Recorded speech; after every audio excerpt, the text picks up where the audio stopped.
Throughout the majority of 50 Shades Darker, I stared at the movie screen like William Shatner in his episode of The Twilight Zone.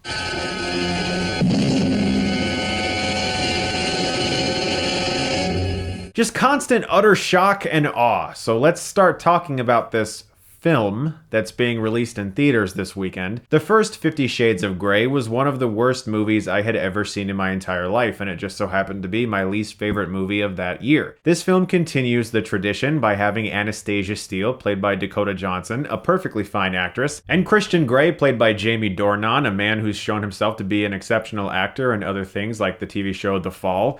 These are both very talented people, and here we have a director that is also extremely talented. James Foley made this film. This is the guy who directed the excellent Glengarry Glen Ross. So I actually went into this movie with the slightest ounce of hope, and I left pretty disappointed because it's the exact same as the first. It's another big shitty fucking piece of shit.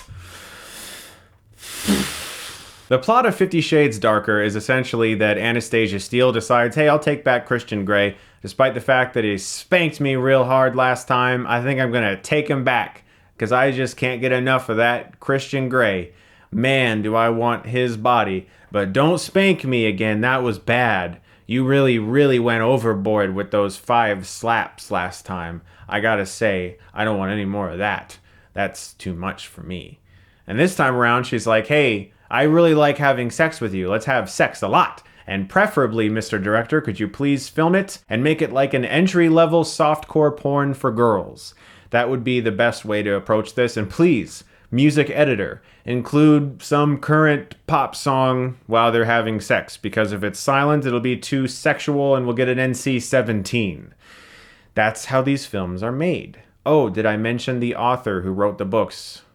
Wrote a Twilight fan fiction and adapted it into her own story, and they're extremely successful. There's really no movie here. It's just more of them looking at each other from across a room, and they give each other the I wanna fuck you eyes, and then they go have sex. There's nothing else.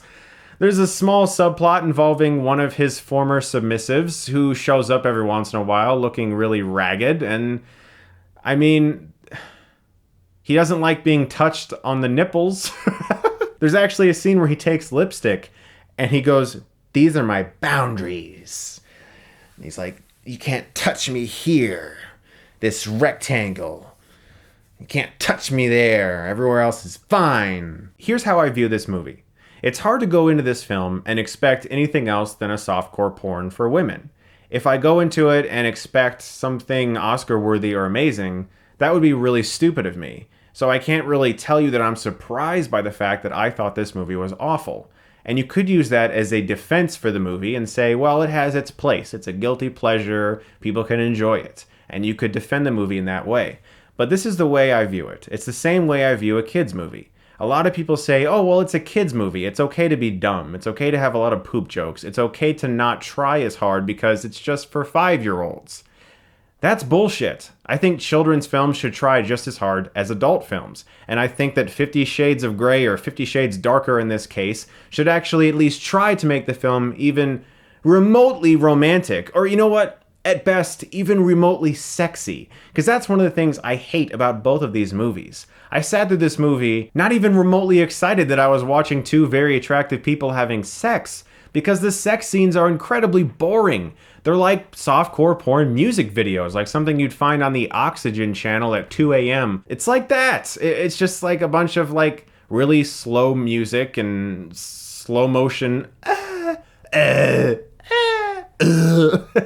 All that being said, the characters in this movie are fucking atrocious. All the men in the movie are just fawning after Anastasia Steele, and she of course just wants Christian, but she wants to be ordered around all the time. She lets him just push her around into every fucking situation. She's like, hey, I'm going to New York, it's a work trip. And he just goes, absolutely not, the answer's no. And she's like, we'll talk about it later. I'm like, what is he, your father? Like, I get that that's like how he gets off, but it's so fucking annoying. It's such a horrible, damaging, terrible relationship, and I can't stand that people like watching these. I mean, in regards to how controlling he is, there's a scene where he tells her to do something, and she's like, no, I'm not doing it. And he just looks at her and goes, for once, can you just do what you're told?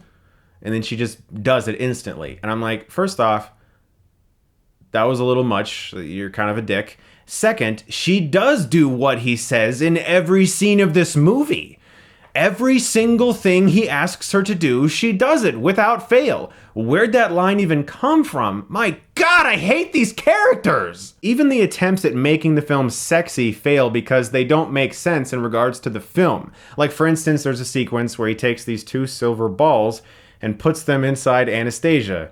You know, great, that's wonderful. And she has to wear them all night at this party. And she's like, what do they do? And he's like, you'll see. And she's like, oh, okay. So they go to a party, and keep in mind, they have to drive to this party. She's sitting down in a car. Then they go to the party, and as soon as she sits down on a chair, she's like, and he just goes, now you know what they do. And she's like, oh, I know what they do now. When you sit down, oh, it feels good.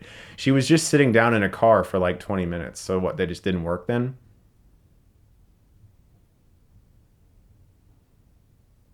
The movie even has a hilarious excuse for heightening the tension towards the end involving this helicopter sequence that came out of nowhere.